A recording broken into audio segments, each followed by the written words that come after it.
what Russia seems to have told the US, Witkoff and presumably President Trump, is that if they just give us the rest of Donetsk, we can agree to the rest of the points. And the US seems to believe that, which is why I think there's now new pressure saying, well, Zelensky is not agreeing because he's not giving up Ukrainian territory. Yep. Which would take Russia, according to UK Defence Intelligence, at least 4 years, another 2 million casualties to capture at current. If they could do it advance. at all. Yes, if exactly. they could do it at all. I don't believe they can do it. So you have the US insisting that Ukraine give up Ukrainian territory rather than Russia giving up Ukrainian territory. And Ukraine is simply not going to be, President Zelensky politically cannot do that. So that's why they keep saying it's 90% agreed and why Zelensky's the problem, as President Trump sees it. But I just have to stress, there is no reason to believe that if Ukraine did withdraw from Donetsk, that Putin would say that's enough. Welcome to Frontline with me, Philip Ingram. Now today, on day 1423 of Vladimir Putin's 10-day special military operation or full-scale invasion of Ukraine, we're very privileged once again to be talking to former Ambassador Kurt Volker.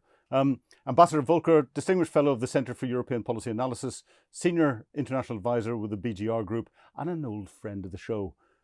Kurt, welcome back to Frontline. Thank you so much. Great to be with you. Now, there's lots going on at the moment, but it's not really hitting the mainstream headlines because of everything else with Venezuela and Greenland and Iran and what Xi Jinping is up to and Uncle Tom Cobley and all. But Ukraine, it's really quite important because there's still a lot going on with the peace talks. And the latest thing that seems to have happened is President Zelensky coming out with some very positive comments about how things are moving forward. And then Donald Trump coming out and saying, yes, we're moving forward in a positive way, but then turns around and once again blames President Zelensky. What's going on? Yeah, well, thanks. And just to highlight what you said here, so this war has gone on for 1,420 days longer than Vladimir Putin thought it would. Yeah, yes. So this is not going according to plan by Russia. So I think that's something we have to establish. If they had a coherent plan at the very beginning. That's right. No, this is not going in Russia's way. What's happening in these negotiations? So you had the US take what it took to be the Russian position, which was Dmitriev delivered to Witkoff, present this as a 28-point plan. This was then negotiated, amended, revised with Ukraine, with European input, to a 20-point plan. And 18 of those points are fully agreed. 2 of those points are not. And those 2 points have to do with Ukraine giving up the remainder of Donetsk, so that they're just walking away from territory. And the second point is, of course, U.S. security guarantees. So those are the points that are not agreed, but the rest is. So that's why people keep saying, oh, it's 90% done, it's 90% done. But the reality is it's not 90% done because Russia hasn't agreed to anything. And what Russia seems to have told the U.S., Witkoff and presumably President Trump, is that if they just give us the rest of Donetsk, we can agree to the rest of the points. And the U.S. seems to believe that, which is why I think there's now new pressure saying, well, Zelensky is not agreeing because he's not giving up Ukrainian territory. Which would take Russia, according to UK Defence Intelligence, at least 4 years, another 2 million casualties to capture at current. If they could do it advance. at all. Yes, if exactly. they could do it at all. I don't believe they can do it. So you have the U.S. insisting that Ukraine give up Ukrainian territory rather than Russia giving up Ukrainian territory. And Ukraine is simply not going to be, President Zelensky politically cannot do that. So that's why they keep saying it's 90% agreed and why Zelensky's the problem, as President Trump sees it. But I just have to stress, there is no reason to believe that if Ukraine did withdraw from Donetsk, that Putin would say that's enough. He might say those 20 points are now okay, but here are all the other things that are not in those 20 points that I still want. And he's not going to agree to any agreement that is reasonable. And he's been consistent over what he's said and his consistency has been, we want the whole of Ukraine, full stop. Yes, we want the whole of Ukraine. We want to see a change in government, so it's denazified, as they like to say. We want to see it be demilitarized. We don't want any European security assurances, no coalition of the willing. We want NATO to withdraw to pre-97 NATO membership. He's not going to stop with his demands if Ukraine gives up Donetsk. So we are nowhere near a final agreement compared to, before the 28 points, compared to last year, the year before that. And as you and I have talked about many times, the way this eventually ends is with a ceasefire. Putin finally is suffering enough militarily, financially, economically to say, okay, I'll accept a ceasefire for a while. And then our job is to make that as permanent as possible and deter future Russian attacks. That is the best that we can expect, hopefully this year. Yeah, but many people forget that warfare is diplomacy by other means. It's not an isolated activity. It's when the talking stops and you can't find a common ground, people then fight to try and get something that forces one side or the other onto the same piece of paper to get that common ground for talking to then happen. But Putin doesn't seem to be anywhere near that at the moment. No, he's not, because he has seen that we have been reluctant to put maximum pressure on. And this goes back before President Trump. Also, President Biden, you remember all the things we would not do. Even in his first article he published in April of 22, was in the New York Times, it was what we will do and what we won't do to help Ukraine. And among the things that we won't do is risk strategic instability, engage directly in the war ourselves. So we gave Putin a lot of assurances. Yeah.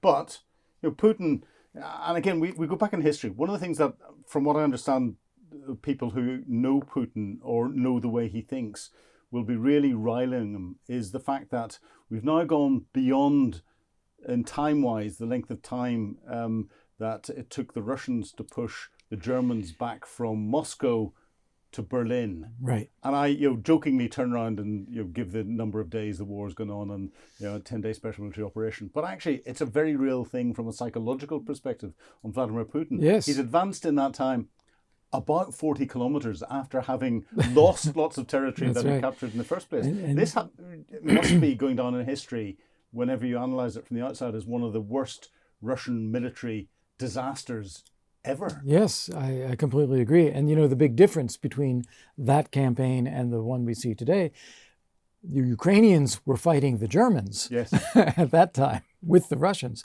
Now they're fighting the Russians. This is a very different scenario. So was it the Ukrainians that pushed the Nazi Germans back rather than the Russians? The Russians couldn't have done it alone. Yeah. Which is fascinating. But again, with what's going on, why do you think Donald Trump just doesn't get this? Why do you think he's so focused on there being a straight territory swap and it's all going to work out and Russia is going to agree to everything? It's anybody's guess. There are a few things that I hoped you wouldn't say that. few things that seem to be consistent in President Trump's approach. He sees Putin as a strongman leader who is in charge and you can deal with him. He wants to do business with Russia. He wants to get the war over with so that you can lift sanctions, so that you can make money. And that's very clear he wants to do that as well. So he doesn't want to completely drive Putin away. So he's trying to keep finding that space for a deal.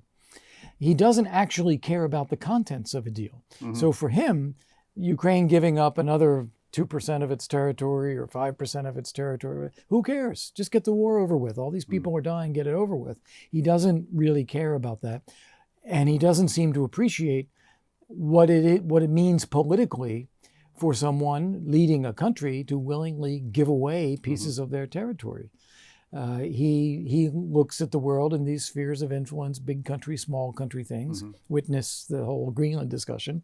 We'll come on to that in a moment, I am sure. And he seems to think that, we should just get it over with. So for him, the straightest path to getting it over with is Ukraine giving up Donetsk. He tends to believe what Putin tells him. That's another aspect of this. There is no reason to believe that this is actually going to end the conflict or that it's even possible. And in fact, the reason I believe that Putin keeps pressing on Donetsk as, just give me this, is because he knows that's impossible for the Ukrainians and it will create divisions between the US and Ukraine and Europe. Now, you brought up Greenland, so we Okay. have to go there. But as we've been talking, Donald Trump has been speaking. And he's turned around and said that he is going to consider sanctions against any countries that do not support him owning Greenland. Now, from what I understand, having read around it, Greenland, owned by Denmark, part of NATO, comes under NATO's collective defence agreement. But there's a separate 1951 agreement between the United States and the Kingdom of Denmark. That's right. And the people of Greenland that allows the United States to put any military capability it wants on Greenland at any time without reference to the Danish government or the people of Greenland, and keep them there for as long as they want. Exactly right. What's he playing at? Yeah.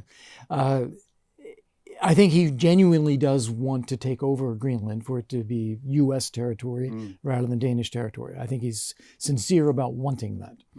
And he's not clear as to why he wants that. Okay. He said... Could this be a Witkoffism?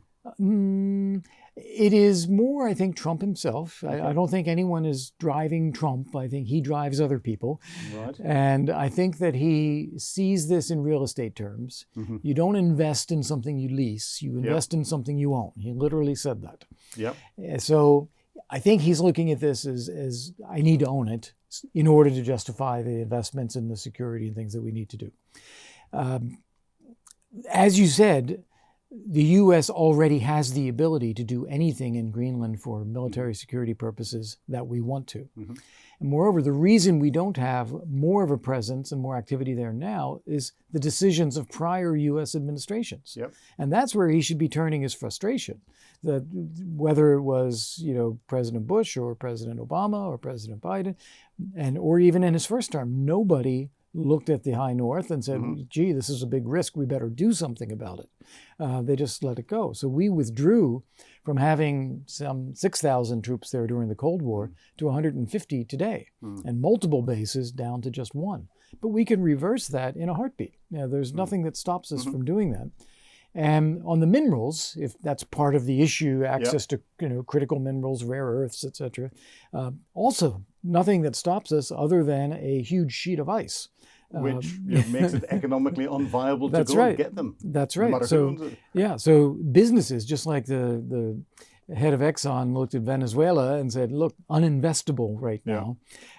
That's what businesses are going to say about accessing these rare earths in Greenland. Like, it's too expensive, too difficult under these circumstances. Climate change 100 years from now, maybe, but right now we wouldn't do it. I've got another couple of theories behind why I may be doing this. Could he be using his rhetoric on Greenland to put additional pressure on Canada? Whenever Justin Trudeau was Prime Minister of Canada, he would attack him directly. But now that Mark Carney is Prime Minister of Canada, Mark Carney's a lot more experienced and is better at playing the international diplomacy game and can't be bullied. So pressurising Greenland, which has got a huge border with Canada, is effectively putting additional pressure on Canada, saying, now you need to step up and you need to invest more in defence. You need to look at the high north an awful lot more. You're only just on a plan to 2% of GDP as part of your NATO membership. You've relied on the United States for too long, and therefore putting a pressure on there. But the other thing that comes into it is, could this also be coming out of Vladimir Putin and potentially Xi Jinping's playbook on going, hey, we've got something else to tie down, not just Donald Trump, but to tie down NATO and European leaders whilst we are doing other things around the world? Yeah. My view is the simplest explanation is usually the right one.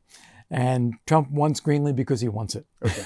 I think it's that simple. But that being said, he is frustrated with Canada, but he's never hesitated from going after Canada directly. He doesn't need a bank. There's been a change in his language. There has. When Mark Carney took over as Prime Minister, because Trudeau he clearly disliked personally and went for him personally. That's exactly right. So several things have happened. You are absolutely right. It was very personal about Trudeau. He doesn't have that personal animosity toward Carney, so you can relax on that. He also has been made more aware after going after Canada and imposing tariffs that the U.S. has a lot of vested interest economically with Canada. Yeah. So if you go down this road, everybody suffers. So he's been more careful about that. So I think that if he wanted to go after Canada, he would. He wouldn't use Greenland as a bank shot. Okay. On the spheres of influence thing and tying up America, I think this is more, Trump definitely believes he has a sphere of influence, Western Hemisphere. This is his. But I don't think he agrees that others have spheres of influence. Okay. Xi Jinping, certainly he doesn't accept that China can do whatever they want in Asia. And I've never heard him say that, okay, Europe is Russia's.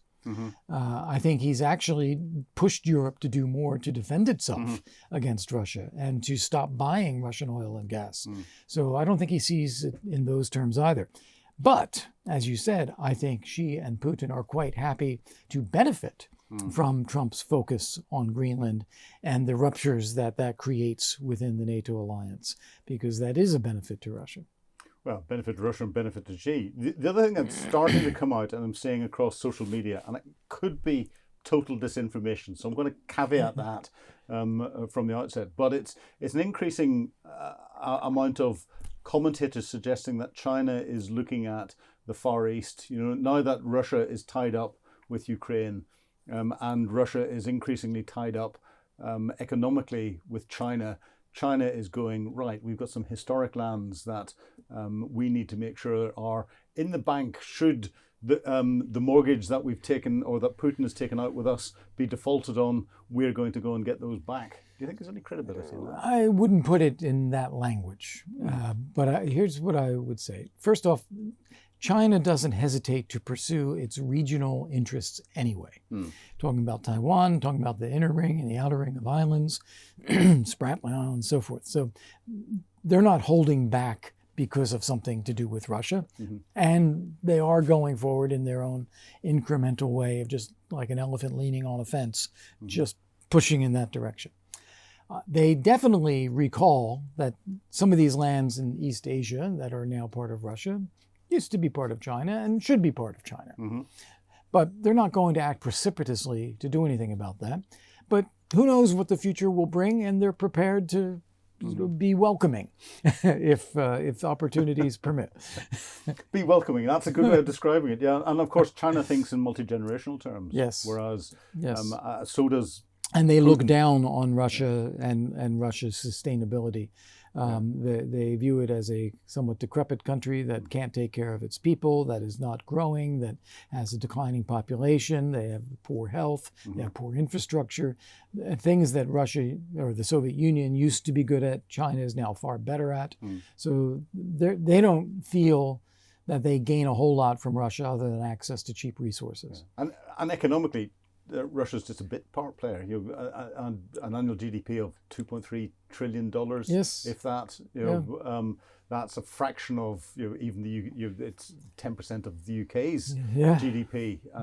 Yet it seems to be holding so much sway economically with Donald Trump.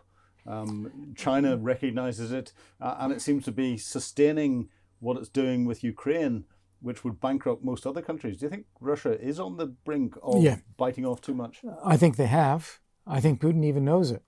And I think he is demonstratively trying to show, I'm strong, I'm confident, everything is fine, I can reach Lviv, I can blow up a city block, I can shut out the lights, in order to get Trump to put pressure on Ukraine to try to end the war, because Putin knows he's in a difficult spot. And there are so many things that you can identify with Russia's economy that are in trouble.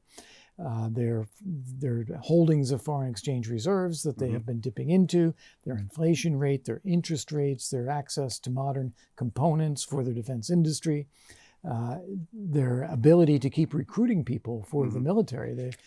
Someday they're going to have to start dipping into white ethnic Russians, which he's avoided doing so far. And that will not be popular. And meanwhile, the Ukrainians have gotten better and better at hitting the energy sector of Russia, particularly refining capacity, pipeline capacity, fuel storage depots, ammunition depots. These are things that are relatively consistent now that Ukraine's hitting, and people in Russia are noticing because of petroleum shortages, because of lines at the gas stations, prices. It's visible. Et cetera, yes. Yeah. it's all going on. But the other thing that seems to be having a major impact on the war is the speed of innovation. Now, Russia's got access to vast resources. It's got access to vast manufacturing capacity, which is something Ukraine doesn't have at the same sort of level. But Ukraine's got the backing of the West, and in particular Europe coming in, who are beginning to step up. Yep.